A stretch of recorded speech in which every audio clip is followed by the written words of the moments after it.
Welcome to another tutorial. Today we're going to talk about an important feature of Google Sheets, sorting. The three most common types of sorting are alphabetical, numerical, or date sorting. Before anything else, to sort your table, you're going to have to select the headers of your table and click on the filter symbol.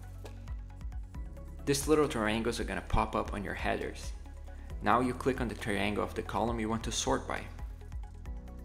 To alphabetically sort a column, you're going to select from A to Z or from Z to A. When numerically sorting, you're going to do the same thing. In this case, A to Z represents ascending sorting and Z to A represents descending sorting. When sorting a date column, A to Z means sorting from older to newer and Z to A, newer to older.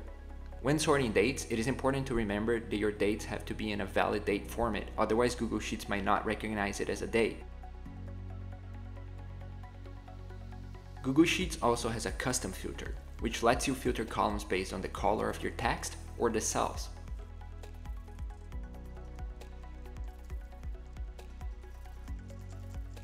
There is another advanced feature on Google Sheets that allows you to sort data using more than one column. Select all your data and click on Data, Sort Range, and Advanced Range Sorting options.